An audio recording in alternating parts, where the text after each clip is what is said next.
But in the meantime, I'm going to wait a few minutes to let people join. If you want to put in the chat box how many weeks you are, how you're feeling, all that kind of stuff, because guess what? We're going to have some time at the end for Q&A. So you can think about some questions too. And if any come up, just put them in that chat box and I would love to get to them. Hi, Sarah. It's so great to see you here. Let me know how many weeks you are, how you're feeling. Hi, Chanel. Hopefully you all are having great pregnancies, not dealing with insomnia or swelling, morning sickness, all those lovely things that can come up.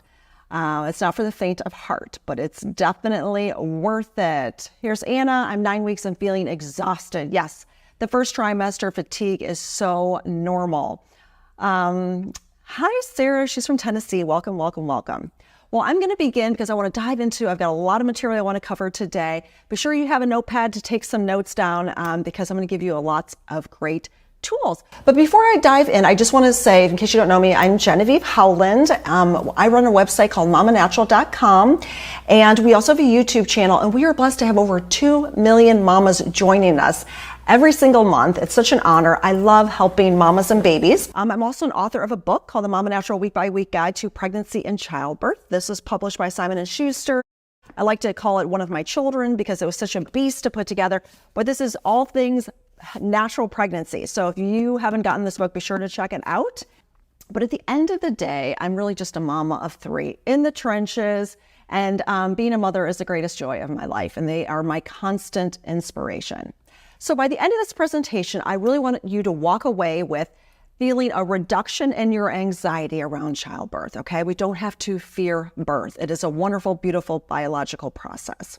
I also want to give you very effective pain management tools that you can start to actually practice today, believe it or not.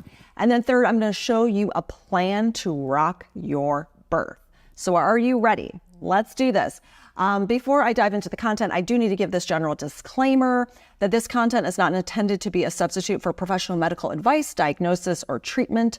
Always seek the advice of your midwife, doctor, or physician with any questions regarding your pregnancy or any other medical condition. Okay, I'm gonna give you 2 reasons to stay till the end.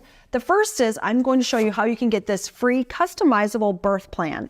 Hospitals love this. Doctors and nurses have complimented this thing over and over again because it's so simple and so easy to understand. I always recommend adding a little piece of chocolate to the corner so that it gives them an extra incentive to read it. But I'm going to tell you how you can get that at the end of the presentation. And also, like I mentioned earlier, we're going to have a Q&A session. So definitely stay till the end because that's where we kind of unpack all sorts of fun topics. Okay, so before we really dive into these 3 secrets, I want to ground us all in the why. Why do we want to have a natural childbirth? You know, if you're anything like me, some of your friends, maybe your mother-in-law, they think you're a little loony for not wanting an epidural, right? They're like, why are you making this hard on yourself? Like, modern medicine is here. We're not in the dark ages. Like, use the tools we have. And I get it, you know, that was kind of how I was before I started doing research and learning about all of the benefits of natural childbirth, of just beautiful, uninterrupted, and just really letting that whole physiological process unfold. So I want to give you some really good ammo for why we want to go the distance. And hopefully this will support your why when the going gets tough, okay? So first of all, natural childbirth is wonderful for mama. There is no doubt about it. Your recovery is going to be so much easier.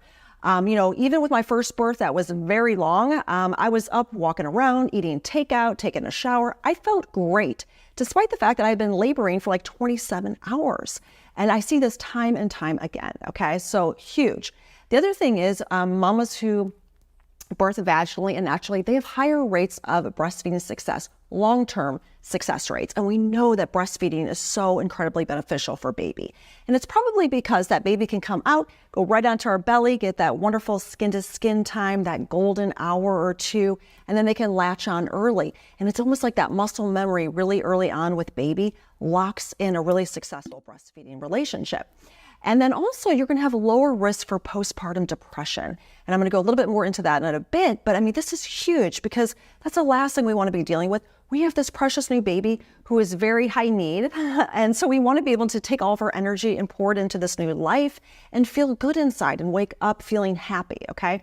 So that's just an awesome side benefit. And then finally, it kind of gives us this sense of like accomplishment and self-esteem that is just incredible. I mean, I still to this day have like residual effects of going through 3 natural childbirths. I feel like I can do anything because I got through those 3.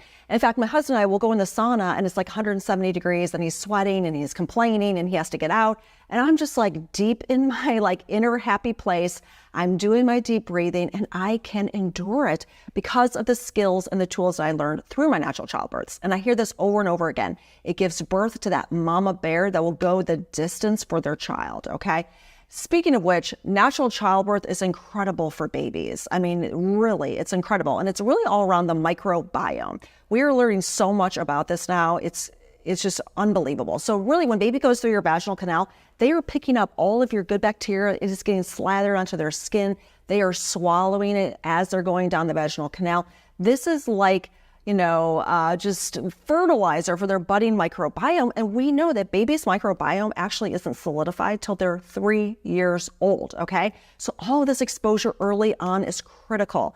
In fact, scientists can tell the difference between just one stool between a C-section baby and a vaginally birthed baby, because that C-section baby will have bacteria that are found in hospitals, like E. coli and staph and things that you don't want a lot in your baby's stools, okay? Whereas a vaginally birthed baby will have all these really protective bacteria. So the other thing is C-section babies are at higher risk for things like IBS, allergies, eczema, asthma, juvenile diabetes, even cancer. And we know it's really tied again to that microbiome because scientists believe that 70 to 80% of our immune system is found in our gut. Now, don't worry if you do end up being in the very small percentage that needs a C-section, because there are always ways to optimize it and redeem it. I'm a C-section baby. In fact, we created a infant probiotic, and this actually has 10 different strains. It's the most diverse infant probiotic on the market. So this can be a wonderful tool to use with your baby, even if they're vaginally birthed, but especially if they are a C-section baby, okay? And you can just rebuild some of that flora that was lost from not going through the vaginal canal. Also, when baby is going through the birth experience, they are taking clues from mama's body and they start to release stress hormones. And actually this is good because what it's doing is increasing circulation and it's getting all these important organs on board. So when they make that transition to breathing on their own, they do it seamlessly. And finally, when they're getting squeezed through that vaginal canal, a lot of that fluid that's caught in their lungs is being released so that they can breathe easy. Okay. Finally, natural childbirth is wonderful for bonding. If we don't interrupt this beautiful hormonal cascade with drugs and with interventions, what happens is it just heightens all of those wonderful feel-good endorphins, especially oxytocin, which is the love and bonding hormone. And so it's at peak levels for mama, for baby. You're making a beautiful, strong, secure bond right away. And this is just huge because we have to go the distance. I mean, this is what motivates us to get up 4, 5, 6 times in the middle of the night, rocking them endlessly, nursing them endlessly. We need that motivation and that natural instinctual hormonal connection. Okay, all great reasons. I knew about all of these as I was walking into my first birth. So I was excited for it. I'm like, oh my gosh, I'm gonna go natural. This is so awesome. I was a huge believer in it. I was educated and I really thought I did all the right things. But when I look back, with retrospect, of course, is 2020, I really focused in on those physical, tangible things like eating the right diet and getting exercise and having a food-based prenatal and, getting a great birth team. I ended up having 2 doulas because one of them was a doula in training. So I had so much support, so much love, all the things. It was fantastic. And, but, when I had heard that birth is there's a mental component to it, that it can be tough, but I felt like I was tough. In my early 20s, I had given up sugar. And so, for me to do that took a lot of mental grit. So I'm like, okay, I can do this. I gave up sugar. I can do birth. And I also, at one point, did get a hypnobirthing, MP3 set. And I thought, okay, I can listen to this a couple times. I did a few times during my pregnancy. But to be truthful, I didn't listen to it much. But I thought, at least I have it. So if I need it, I can always use it when I'm in labor. Okay, so turns out, labor starts and wow, was I not prepared. I learned very, very quickly that I had a very shallow toolkit, that my comfort measures were very minimal. And I was on the struggle bus, really from like the first contraction. And at one point I was so desperate. I was like, oh my gosh, put on those hypnobirthing, MP3s. And I listened to it and it sounded like nails on a chalkboard because I didn't practice it when I was pregnant. And so I'm in this really acute state. I'm like, turn that stuff off. In fact, I was almost offended by it because they were talking about birthing waves. I'm like, I feel like my back is breaking right now. Like this is not resonating. And my mind was just spinning out of control. And people were getting worried. I mean, my mom and dad were like, why is this taking so long? It's been over 24 hours. My doulas were kind of like, we don't know what else to suggest. We've given you lots of tips here. And finally, my midwife was like, we need to get this going. So do you want forceps? Do you want vacuum extraction? And I'm thinking, oh my gosh, all my dreams of natural childbirth are just going down the toilet. And yet I felt powerless. And I was like going loony. I was saying, well, I'm just going to take a nap, then I'll wake up and have the baby, or just give me an epidural now, even though I'm in the pushing, stage. And it was just not a great moment. And thankfully, by God's grace, this nurse came up to me. Her name is Jamie, and I will forever be grateful to her. And she kind of took me by the shoulder. She looked me in the eye and she said, Genevieve, you're not going to get the epidural. You're not going to take the nap. You are so close. Let's focus. You've got this. And it was like something in me was just awakened, and I was finally able to tap into that inner strength that we all have, and that my mind was finally like set aside and was just quiet. And I really became present to my birth, and I wanted it, and I welcomed each contraction, and I bared down and I maximized it. And sure enough, 20 minutes later, Griffin was born. And it was such a humbling experience because it was almost like I had two labors within one. The first 26 hours of pain, suffering, resistance, okay? And we're going to talk more about this vicious cycle. It's actually a pain cycle later on in this presentation. And then the last 20 minutes, I was relaxed, I was confident, I was present, and it was phenomenal. So I knew if I was going to get pregnant again, and if I was going to have a baby again, which I wanted to, I was going to have to tap into that 20-minute version of myself and not that 26-hour one, okay? And that's when I had this light bulb moment that birth is really a whole self experience, body, mind, and spirit. And if I looked back, I was really focused in on those tactical body kind of real practical things, but I really wasn't doing a lot of mind training or spirit training. And that was surprising to me because I was a spiritual person. I went to church, I prayed, and so I thought I was good in that area. And like I said, I thought I was pretty mentally tough, but I wasn't, okay? When you get into a situation like natural birth without any drugs, it's going to put you face to face, kind of to the end of yourself, right? And so you got to dig deep and you got to access parts of yourself that you haven't maybe before, okay? So when I got pregnant the second time, all I focused on was the mental training and the spiritual strengthening, and it made all of the difference. So here I am, I don't even know, but I'm in transition. This is supposed to be the most intense part of your birth. I'm smiling, I'm eating a banana, I'm relaxed. You can see I've got earbuds in, I'm listening to my positive birth affirmations, and I rocked it. I actually enjoyed my birth. I almost didn't even make it to the birth center on time, okay? It was phenomenal, day and night, okay? And it was such a huge difference. I'm like, I need to help other mamas have my second type of birth and not the first one. And I will help them. And I actually created a birth course because I became so passionate about this because I don't want any mama to go through all that pain and suffering if they don't have to. So before I go on, I want to show you just a little quick testimonial video of other mamas who took our birth course who also had miraculous, wonderful births. That was such an emotional eye. I've loved it, this whole experience so much. He's here. It's over. That pushing was so easy. I'm like complete shock. I thought I was going to be the one to cry when she came out. And I look at my boyfriend, he's the one tearing up. I was just more in shock. It was an amazing feeling. They actually let my husband catch him and give him to me. Such a magical moment. It was the most peaceful, serene experience. I would do it all over again. Like, let's go right now. We'll do it right now. Oh, I love hearing those mamas. The thing is, a lot of those were first-time mamas, okay?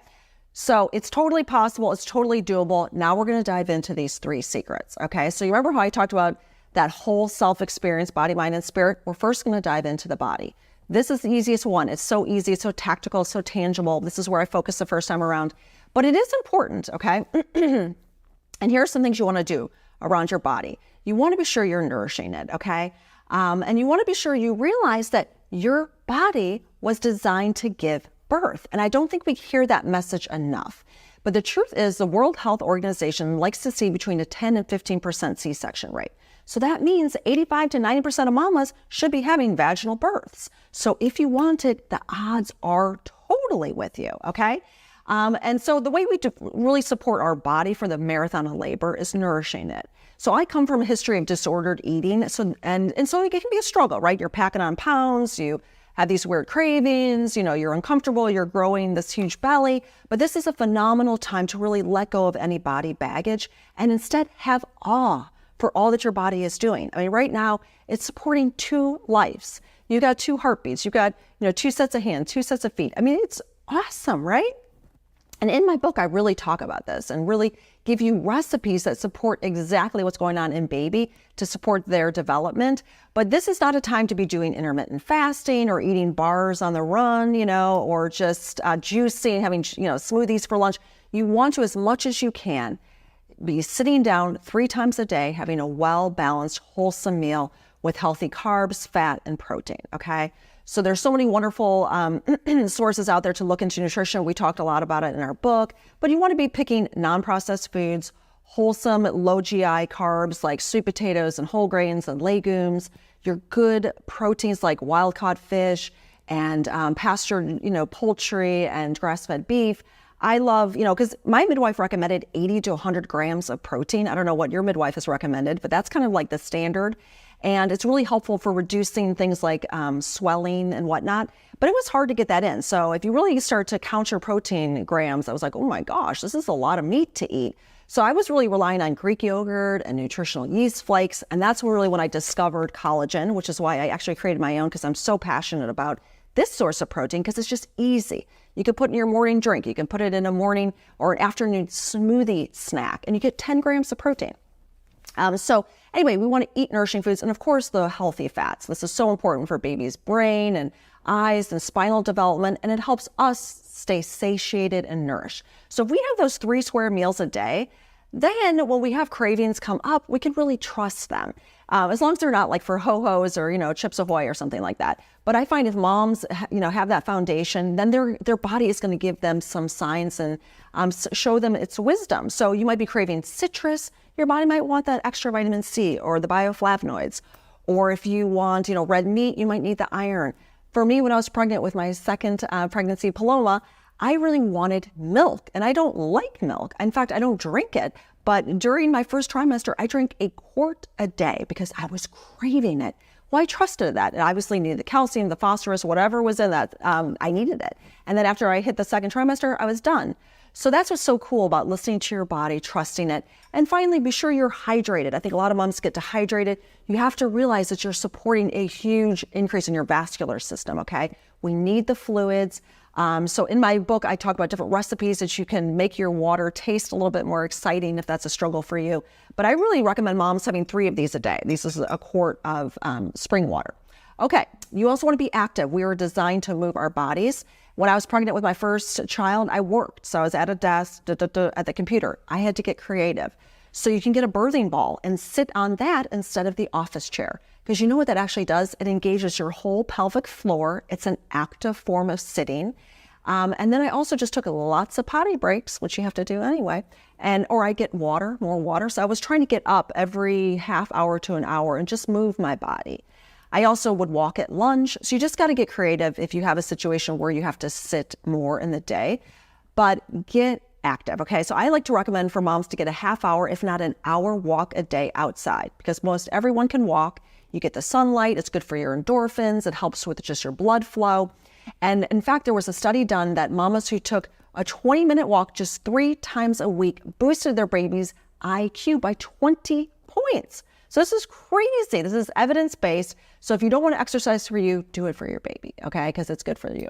And then also, if you can see a chiropractor, highly recommend it. Because if you think about it, they're going to keep your whole pelvis area aligned, balanced, open. That's going to encourage baby to get in a good position for birth, which of course only helps because if you've got a breech baby, that's going to make natural childbirth harder, a lot harder. So think about getting that chiropractic care if you can. And then finally, if you're open to yoga, I think it's a great exercise when you're pregnant because it's so similar to birth. Because if you're holding a position and it's hard, what do? You're kind of stuck there, right? You go to your breath. And you're focusing in on that to cope with the discomfort. And that is exactly what you want to do when you have a tough contraction. So consider that as well. And then finally, you could be preventative. So things like GBS positive, gestational diabetes, high blood pressure, there are things you can do today, like getting regular exercise, eating a low sugar diet, a lot of things that I talked about that can help you. You also can get on a pregnancy prenatal and a pregnancy probiotic, okay? And some pregnancy probiotics actually have vaginal strains, okay? So this is gonna give your baby such a beautiful flora-rich environment when they come down your birth canal. And then finally, vitamin C, if you just eat one colored bell pepper a day, you are getting well over your daily needs of vitamin C, and it can help strengthen your bag of waters because we don't want premature rupture because that can cause just more issues. So things like that. So there's a lot of things that we can do to empower ourselves today. And then the final little trick I'm going to give you, so be sure you listen to this because I have found with the thousands of mamas who have gone through my birth course that these two things can really make a difference. The first is to start drinking red raspberry leaf tea in your second trimester.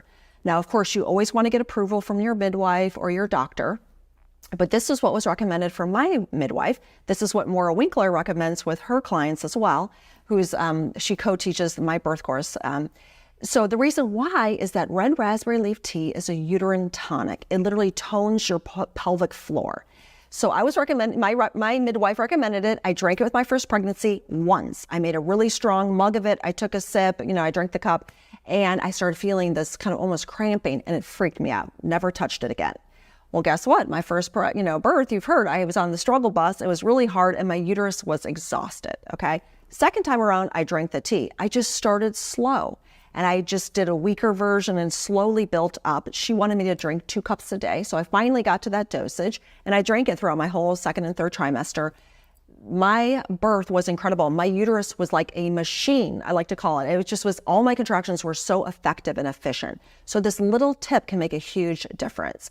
And then the second thing you can do is eat dates.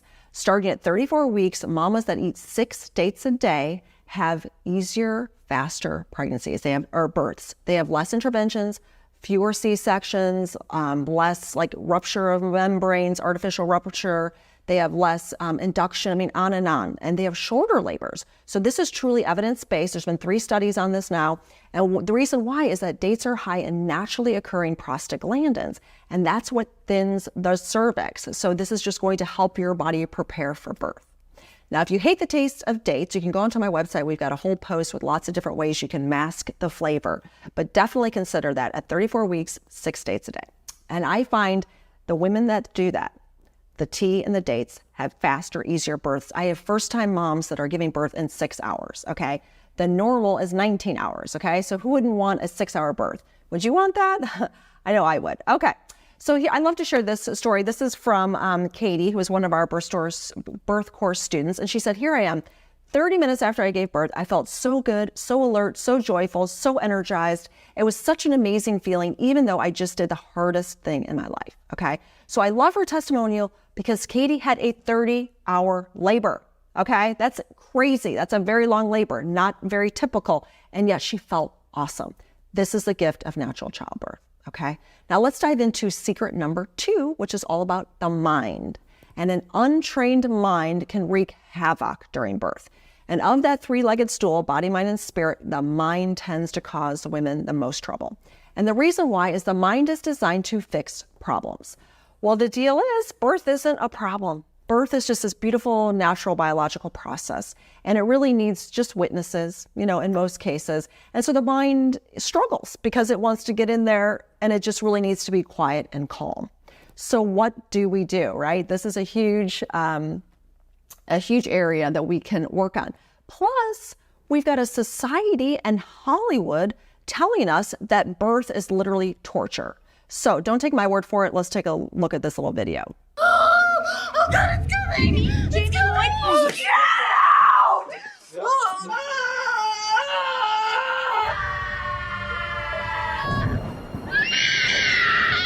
No! Don't touch anything! All right, well, who wants to give birth, right? Hello. And whether we like it or not, These messages get into our collective consciousness and they, are stored in our brains, right? So this is what we're contending against. We've got society, we've got Hollywood, and then we also have the medical system that looks at birth as a medical condition, that needs to be fixed, controlled, managed, intervened with. And it's really a problem, right? And I went out to lunch. I was one of the later mamas to give birth of my high school friends. So I went out to lunch with them one time when I was pregnant. They had all had kids already.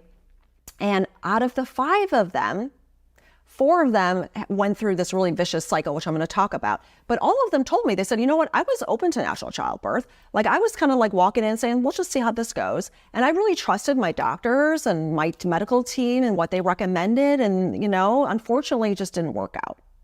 And they're like, gosh, it was so hard and it was really terrible and recovery was really hard. And it was almost like they felt a victim of their birth versus feeling like they were in the driver's seat or that they were empowered, right? And they kind of all fell into this cascade of interventions, okay? And basically this is what it looks like. On their due date, and this is 4 out of 5 of them had this experience, they got to their due date and baby wasn't here. They didn't go into labor. So the doctor was like, well, we need to induce. This is not evidence-based. It is not medically necessary to induce you on your due date unless, and you can't use that as a medical reason to induce, a pregnancy. But that's what they were told. So their body and their baby was not ready, and yet they were giving drugs to ripen their cervix and get contractions going. Well, if you take Pitocin, that drug is strong and it hurts, especially because they had hard, closed, tight cervixes that didn't want to open yet, okay? So they're like, oh my gosh, I'm in pain. I don't like this. I need some drugs. So they got an epidural. Epidurals can help reduce the pain, but they also can depress your whole system and slow down your labor. So the doctor's like, okay, we need to speed things up. So maybe they turned up the Pitocin, then it hurt more. They want more epidural. Then they're like, okay, let's break those waters. That will help. Well, that just increases the intensity, increases the pain. Now it's like they're on the clock. Things aren't progressing. They're constantly monitoring the baby, which also isn't evidence-based. They see, oh my gosh, the heart rates. We see some, decelerations, which by the way is normal. And they're like, okay, we got to do emergency C-section. And this is really what happened to most of my friends, okay? One of the mamas with her second pregnancy, she literally goes to the ER. The first pregnancy and the first birth was the C-section. She goes to the ER with her second one. Baby is literally coming out of her vagina. And she is in such panic. They're like, okay, drug her, let's get her in the OR. And they operated on her. I mean, all she really had to do was bear down and give 2 pushes probably, and she would have had that baby. But the problem was they weren't educated, okay? All of them took a hospital course, and what do? Those teach you how to be a good patient.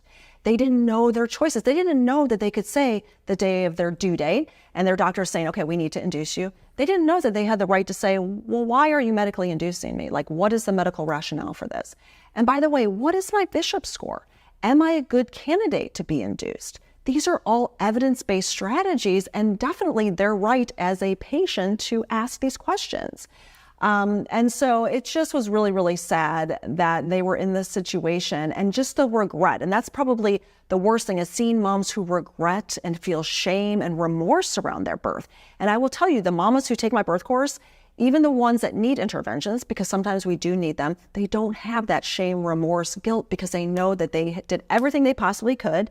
And they were just in that very small percentage that did need help, okay? So get yourself educated. I'm not talking hospital course. Don't try to do like a DIY approach, like online or something like that. Find a true evidence-based course where you can be with a community of mamas who also believe in the power of natural childbirth.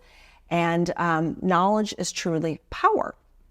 Now, you also want to flood your brain with positive associations, okay? You want to read positive birth stories every single day. You want to fill your mind with the opposite of what Hollywood is telling us, okay? So if you go to mamanatural.com, we have the largest gallery of natural childbirth, so you can read a story a day. If you go onto my Instagram channel, I will share birth stories with graduates from our course, and so you can hear their positive birth stories.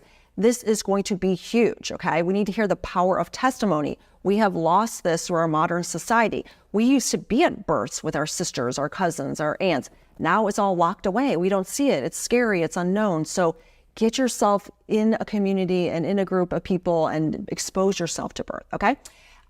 You also can do some neuro training. This is so exciting that we are learning that the brain is plastic, that we can create new neural pathways. So right now we have this groove that says, oh my gosh, birth is terror, birth is painful.